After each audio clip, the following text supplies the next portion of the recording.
আমাদের zero our YouTube চ্যানেলে স্বাগত।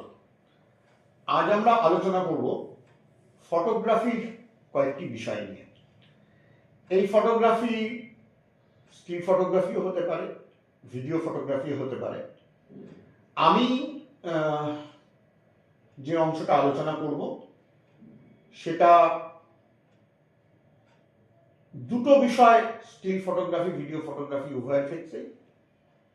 আরো দুটো বিষয় আলোচনা করব, সেটা স্টিল ফটোগ্রাফিকে একটু বেশি ভালো বোঝা যাবে, কিন্তু ভিডিও ফটোগ্রাফিতেও তার অ্যাপ্লিকেশন আছে। প্রথম যে বিষয়টা বলি সেটা হচ্ছে যে ফটোগ্রাফি মানেই তার সঙ্গে আলোর একটা সম্পর্ক আছে। কারণ আলোর উপরে নির্ভর করে যে তুমি যার ছবি তুলতে চাইছো, সে স্টিল ছবি তোলো আর ভিডিওগ্রাফিতেই তোলো, সে ছবিটা কেমন আসবে, তুমি তাকে কিভাবে দেখাতে চাইছো, তার একটা বড় অংশ নির্ভর করে আলোর উপরে। খুব চড়া আলোয় ছবি তোলা যায়, খুব স্নিগ্ধ আলোয় ছবি তোলা যায়, খুব অন্ধকারের মধ্যেও ছবি তোলা যায় আলোর বিশেষ ব্যবস্থায়। আলোকে নানাভাবে ব্যবহার করা যায়। ব্যবহার কিভাবে করব সেটা মূলত দুটো ধরনের আলোর উপরে নির্ভর করে। একটাকে আমরা বলি ডিরেক্ট লাইট, একটাকে আমরা বলি ইনডিরেক্ট লাইট। ডিরেক্ট লাইট কাকে বলবো ফটোগ্রাফিতে? ডিরেক্ট লাইট হচ্ছে যখন ক্যামেরায় কোনো কিছুর ছবি তোলা হচ্ছে, সেই দৃশ্যবস্তু বা অবজেক্ট, তার উপরে যদি আলোর উৎস থেকে সরাসরি আলো ফেলা হয়, তাহলে তাকে আমরা বলবো ডিরেক্ট লাইট, প্রত্যক্ষ আলো। কেমন ব্যাপারটা?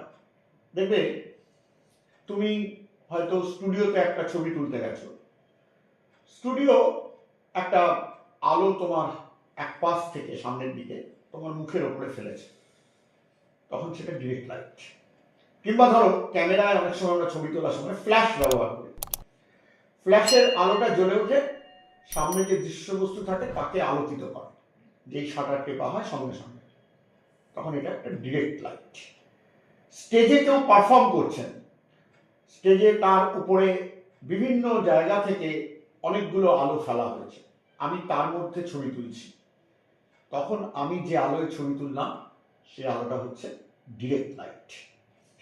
আবার এমন যদি হয় যে ছবি তোলার সময় আমি আসলে দৃশ্যবস্তুর উপরে সরাসরি আলো ফেলছি না, আলোর উৎস থেকে আলো সরাসরি তার উপর না পড়ে আলো অন্য কিছুর উপরে গিয়ে পড়ছে, সেখান থেকে যে আলো প্রতিফলিত হচ্ছে, যার উপরে পড়ছে সেখান থেকে আলো তো প্রতিফলিত হয়, সেই প্রতিফলিত আলোয় আমি তার ছবি তুলছি, তখন সেই আলোকে আমরা বলবো ইনডিরেক্ট লাইট, পরোক্ষ আলো। যেমন ধরো একটা ঘরের জানালা দিয়ে রোদ এসে পড়েছে, তো সেই রোদটা এসে গোটা ঘরকে আলোকিত করেছে, আর সেই ঘরেরই এক পাশে একদিকে একজন দাঁড়িয়ে আছে, তুমি তার ছবি তুলছো, এখানে তাকে আলোকিত করছে ওই দেওয়াল থেকে প্রতিফলিত আলো, সূর্যের যে আলো দেওয়ালে এসে পড়েছে জানলা দিয়ে, সেই দেওয়াল থেকে প্রতিফলিত আলো তাকে আলোকিত করছে, এবং সেই আলোয় তুমি যখন ছবি তুলছো তখন এই আলোটা হচ্ছে ইনডিরেক্ট লাইট। তোমাদের অনেকেরই অভিজ্ঞতা আছে, তোমরা যখন ইয়েতে যাও, বিয়ে বাড়িতে যাও, গিয়ে দেখবে যে যেখানে সাধারণত মেয়েকে বসানো হয় সেখানে ওই দুটো ছাতার মতো থাকে, এবং ছাতার মতো না, ছাতাই থাকে, আলোকে ওই ছাতার মধ্যে ফেলে আলোর মুখটা ওই ছাতার দিকে ঘোরানো, আর ছাতাটা ভেতর দিকটা ওই যেদিকে মেয়ে বসে আছে সেদিকে মুখ করা, আলোটা ওই ছাতার উপরে গিয়ে পড়ছে, মানে ছাতার ভিতরের অংশে, সেখান থেকে প্রতিফলিত হয়ে গিয়ে পড়ছে হচ্ছে ওই মেয়ে যেখানে বসে আছে সেই জায়গাটায়, বা মেয়ে যেখানে বসে রয়েছেন সেই চেয়ারে বা আসনে, বা মেয়েটির উপরে, বা সেখানে আর তার সঙ্গে যারা দাঁড়িয়ে ছবি তুলতে চাইছে তাদের উপরে। এই যে আলোটা, এটা হচ্ছে ইনডিরেক্ট লাইট। এটা এমনও হতে পারে যে আমি একটা ঘরে একটা টিউবলাইট জ্বলছে, আমি টিউবলাইটের আলোটা উল্টো দিকের দেওয়ালে গিয়ে পড়েছে এবং সেই আলোয় রিফ্লেকশনে আমি কারোর একটা ছবি তুলতে চাইছি। অর্থাৎ আমি তখন আলোর উৎসকে সরাসরি ব্যবহার করছি না, সেটাও হতে পারে একটা ইনডিরেক্ট লাইট। আবার ধরো এমন হতে পারে যে আমি একটা সিনেমা শ্যুট করছি, সেখানে একটা ইয়ের ওপরে ধরো একটা লম্বা করিডর, তার একদিকে একটা হ্যালোজেন টাইপের আলো ফিট করা আছে, সেটা গোটা করিডরটাকে আলোকিত করেছে, আর সেই আলোটার রিফ্লেকশন গিয়ে হয়তো ওই করিডরটার পাশেই একটা বাগানের মতো আছে, তার গাছের ওপরে গিয়ে পড়েছে। আমি ওই আলোতেই গাছের ছবি তোলার চেষ্টা করছি, অর্থাৎ ওই করিডরের দেওয়াল থেকে যে আলোটা রিফ্লেক্ট করে গিয়ে প্রতিফলিত হয়ে গিয়ে গাছের ওপর পড়ছে, তাতে আমি ছবি তুলছি, তখন ওই আলোটা হবে ইনডিরেক্ট লাইট। এটা তোমরা ছবি তোলার সময় নিজেরাই বুঝতে পারবে এবং এটা এরকম অজস্র উদাহরণ নিজেরাও বানিয়ে ফেলতে পারবে, একটু কল্পনা করলেই বানিয়ে ফেলা যাবে। ছবি তোলার একটি গুরুত্বপূর্ণ বিষয় হলো ছবির ফ্রেমিং। অর্থাৎ ছবিকে আমি যখন ক্যামেরায় ধরি তখন তার চারপাশ দিয়ে তো একটা বর্ডারের মতো অংশ আমার ক্যামেরায় ধরা পড়ে। আমি কোন চারপাশের বর্ডারের মধ্যে ছবিটাকে ধরতে চাইছি, অবজেক্টটাকে ধরতে চাইছি বা দৃশ্যবস্তুকে ধরতে চাইছি, ওইটাই হচ্ছে তার ফ্রেম। এবং এই ফ্রেম ধরার যে কৌশল তাকেই বলা হয় ফ্রেমিং। ফ্রেমিং খুব গুরুত্বপূর্ণ। এখন এই ফ্রেমিংটার উপরে মানে নির্ভর করবে যে আমি দৃশ্যবস্তুকে কিভাবে দেখাতে চাইছি। যদি এরকম হয় যে আমি এই ফ্রেমিংটা এরকম করতে চাইছি যে একটা ন্যাচারাল ফ্রেম, অর্থাৎ ধরো একটা ঘরের একটা জানালা আছে, জানালার একটা ফ্রেম আছে, চারপাশ দিয়ে এরকম একটা ফ্রেম আছে, আমি সেই জানালার সামনে কাউকে দাঁড় করিয়ে একটা ছবি তুললাম। এই ফ্রেমটা আমি বানাইনি, যখন আমি বানাচ্ছি না তখন এটা হচ্ছে রিয়েল ফ্রেম, অর্থাৎ বা ন্যাচারাল ফ্রেম যাকে বলা হয়। যেমন ধরো আমি একটা দেওয়াল, আমি সেই দেওয়ালের সামনে কাউকে দাঁড় করিয়ে দিয়েছি, তাহলে দেওয়ালটাই তার একটা ফ্রেম, ওই দেওয়ালের সামনে সে দাঁড়িয়ে আছে।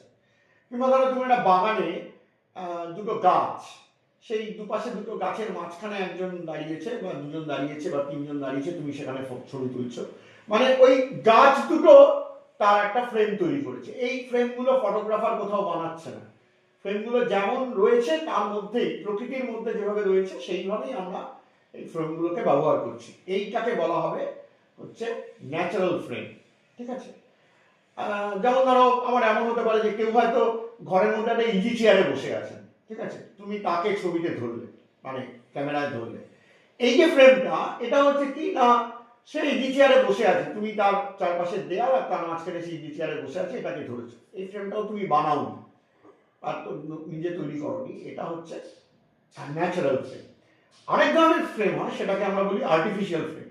এটা হচ্ছে যখন আমি একটা ফ্রেম তৈরি করে দিচ্ছি, সেট যাতে আমরা সিনেমার পরিভাষায় বলি, সেখানে তৈরি করে দিচ্ছি। মানে ধরো আমি একটা কাউকে দাঁড় করালাম, এমন একটা জায়গা করলাম যে আমি তাকে দেখাতে চাইছি তার চারপাশ দিয়ে আমি কতগুলো এলইডি টুনি বাল্ব সেগুলো লাগিয়ে দিলাম, দিয়ে তার মধ্যে তাকে রাখছি, তখন এই ফ্রেমটা হচ্ছে আর্টিফিশিয়াল ফ্রেম, কারণ আমি ফ্রেমটা তৈরি করে দিচ্ছি।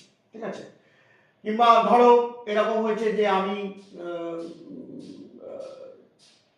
বিয়ে বাড়িতে একটা ছবি তুলতে গেছি, আমি সেখানে হয়তো আমি একটা সেট বানিয়ে নিয়েছি যে একদিকে একটা টেবিলের ওপর একটা ফুলদানি থাকবে, আরেকদিকে আরেকটা টেবিলের ওপর আরেকটা ফুলদানি থাকবে, আমি তার মাঝখানে কাউকে দাঁড় করিয়ে ছবি তুলবো। ঠিক আছে? এইটা হচ্ছে আর্টিফিশিয়াল ফ্রেম। খুব সোজা ব্যাপারটা, অর্থাৎ তুমি যে ফ্রেমগুলোতে ফটোগ্রাফারের কোনো হাত নেই, আমার চারপাশের অস্তিত্বের মধ্যেই রয়েছে, তার মধ্যে দাঁড় করিয়ে যখন আমি ছবি তুলছি, আমি একটা মাঠের মধ্যে কাউকে দাঁড় করিয়ে রেখে ছবি তুলছি, মাঠটাই তার ফ্রেম এবং এটা আমার তৈরি করা নয়, এটা হচ্ছে ন্যাচারাল ফ্রেম। কিন্তু তাকেই আমি যখন কোনো একটা ফ্রেম সেট বানিয়ে তার চারপাশে কি থাকবে সেটাকে তার মধ্যে রেখে তার ছবি তোলার চেষ্টা করছি, তখন সেটাকে বলবো আমি আর্টিফিশিয়াল ফ্রেম। এই ফ্রেমে একটা গুরুত্বপূর্ণ ব্যবহার হচ্ছে যে তারপরেও যেটা থাকে আর কি গুরুত্বপূর্ণ ব্যবহার, যে এটা হলো ফ্রেম চারপাশ দিয়ে, এবার এই চারপাশের ফ্রেমের মধ্যে আমি অবজেক্টকে কিভাবে রাখবো, দুভাবে রাখতে পারি। একটাকে বলা হয় ফিল দ্য ফ্রেম। সেটা কি? ফিল দ্য ফ্রেম হচ্ছে আমি যে ফ্রেমটার মধ্যে, মানে যে জায়গাটার মধ্যে আমি অবজেক্টকে ধরতে চাইছি, সেই ফ্রেমের সিংহভাগ অংশ জুড়ে যখন অবজেক্ট থাকবে তখন সেটা হচ্ছে ফিল দ্য ফ্রেম। ব্যাপারটা কিরকম? মনে করো আমি একটা বইয়ের র্যাক, তার সামনে দাঁড়িয়ে কেউ বই দেখছেন, ঠিক আছে? তো আমি ফ্রেমিংটা এমনভাবে করেছি যে ওই ফ্রেমের 3/4 অংশ জুড়ে সে তার এই কাঁধ থেকে মাথা পর্যন্ত দেখা যাচ্ছে, হাতে সে একটা বই নিয়ে দেখছে, আর বাকি 1/4 অংশে ওই বইয়ের র্যাক বা আলমারিটাকে দেখা যাচ্ছে। তখন এটাকে আমি বলবো ফিল দ্য ফ্রেম।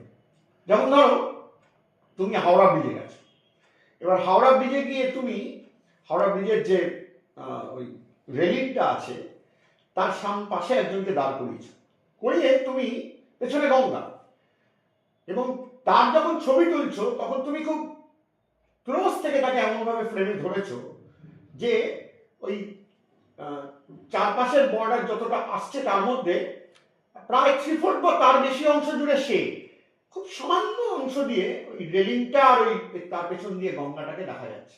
তখন আমি এটাকে বলবো ফিল দ্য ফ্রেম, ঠিক আছে?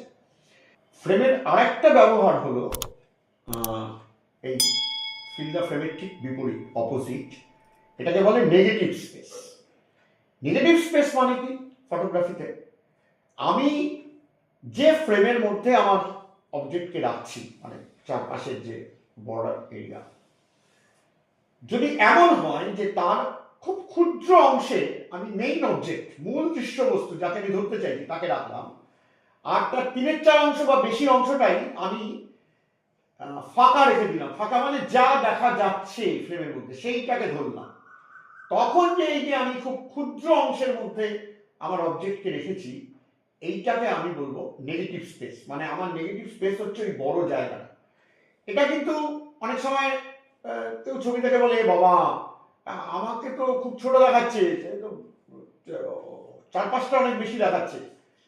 এটা যেমন বলা ঠিক, তেমন অনেক সময় এমন হতে পারে যে আমি ফটোগ্রাফার হিসেবে আমি একটা কোনো বড় কিছুর সঙ্গে তুলনা করে আমার মেইন অবজেক্টকে দেখাতে চাইছি, তার আকৃতির যে তুলনা উভয়ের মধ্যে সেটাকে বোঝাতে চাইছি, তখন কিন্তু আমি নেগেটিভ স্পেসটাকে ব্যবহার করব। আমি একটা ছোট্ট উদাহরণ দিই, যেমন ধরো ভিক্টোরিয়া মেমোরিয়াল একটা বিরাট বড় সৌধ, তাই তো? এবার আমি তার এক পাশে একজনকে দাঁড় করালাম, ওদের যে লন তাকে, এবং আমি এমনভাবে ক্যামেরাটায় ফ্রেম করলাম, আমার ভিউফাইন্ডার দিয়ে আমি ওই যাকে দাঁড় করেছি ছবি তুলবো বলে তাকে রাখলাম, যে সে একদম আমার ফ্রেমের এক পাশে, কিন্তু সেটা জাস্ট তুই করলাম 1/4 অংশ বা তার মধ্যে রয়েছে, আর ফ্রেমের বাকি অংশ জুড়ে ওই বিশাল সৌধটা দেখা যাচ্ছে, হয় পুরোটা বা তার একটা বড় অংশ। মানে ওই যে ভিক্টোরিয়া মেমোরিয়ালের ব্যাপকতা, তার মধ্যে তার উপস্থিতি, এই তুলনাটা আনার জন্য আমি এই ছবিটা তুললাম এভাবে। তখন আমি এই ফ্রেমের ব্যবহারটাকে বলবো নেগেটিভ স্পেস। এটার একটা বিরাট উদাহরণ দেখা যায় তাজমহলের ক্ষেত্রে। দেখবি বহু মানুষ তাজমহলের সামনে যে জলাশয় তার এপাশে ওই একটা বেঞ্চ আছে, তাতে বসে ছবি তোলেন, এবং তাদের ছবি তুললেও তারা পেছনে গোটা ওই তাজমহলটাকে ধরার চেষ্টা করেন। তুমি যদি ভালো করে ছবিটা দেখো দেখবে যে ছবিটার মাঝামাঝি জায়গায় নিচের দিকে ওই দুজন পাশাপাশি বসে আছেন, আর ছবিটার সিংহভাগ অংশ জুড়ে আসলে তাজমহল। এইটা হচ্ছে নেগেটিভ স্পেসের ব্যবহার, ঠিক আছে? কারণ আমি তাজমহলের যে ব্যাপকতা, বিশালত্ব, তার রেসপেক্টে এই দুজনকে দেখাতে চেয়েছি। পেছনে তাজমহলকে, গোটা তাজমহলকে ধরেছি, এটার একটা অন্য সৌন্দর্যও আছে, কিন্তু এটা প্রচুর হতে পারে। একটা ধরো এরকম একটা উদাহরণ হতে পারে যে তুমি ওই আমি একটু আগে যেরকম বলছিলাম ন্যাচারাল ফ্রেমে, ধরো একটা উত্তর কলকাতার একটা পুরনো বাড়ি, ঠিক আছে? সেই বাড়ির একটা দরজা দিয়ে রাস্তা দেখা যাচ্ছে, ঠিক আছে? আমি ঘরের ভেতর থেকে ওই দরজাটাকে ফ্রেম করে আমি রাস্তাটার ছবি তুললাম, এটা হবে ন্যাচারাল ফ্রেম, কারণ ওই দরজাটা হচ্ছে না, এবং দারুণ ছবি আসবে কিন্তু, ঠিক আছে?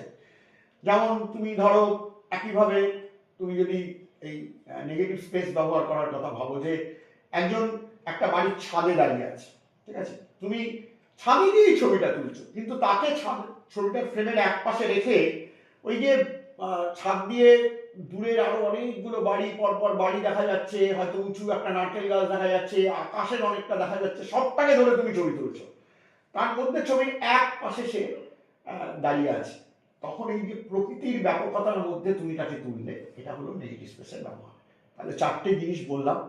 একটা হলো ডিরেক্ট লাইট, একটা হলো ইনডিরেক্ট লাইট, একটা হলো ফিল দ্য ফ্রেম, আর একটা হলো নেগেটিভ স্পেস। এবং বুঝতেই পারছো, যেমন ডিরেক্ট লাইট আর ইনডিরেক্ট লাইট, এটা আসলে চরিত্রগত দিক থেকে একটার একটার বিপরীত। একটা আলোর উৎস থেকে আলো সরাসরি গিয়ে দৃশ্যবস্তুর উপর পড়ে, একটা আলো কোনো কিছুতে প্রতিফলিত হয়ে দৃশ্যবস্তুর উপর গিয়ে পড়ে। ঠিক সেরকম ফিল দ্য ফ্রেম আর নেগেটিভ স্পেসও পরস্পরের বিপরীত। ফিল দ্য ফ্রেমে অবজেক্ট থাকবে ফ্রেমের মধ্যে সিংহভাগ জায়গা জুড়ে, নেগেটিভ স্পেসে অবজেক্ট থাকবে ফ্রেমের মধ্যে খুব অল্প জায়গা জুড়ে, বাকিটা জুড়ে থাকবে তার চারপাশটা। আজ এটুকুই, ভালো থেকো।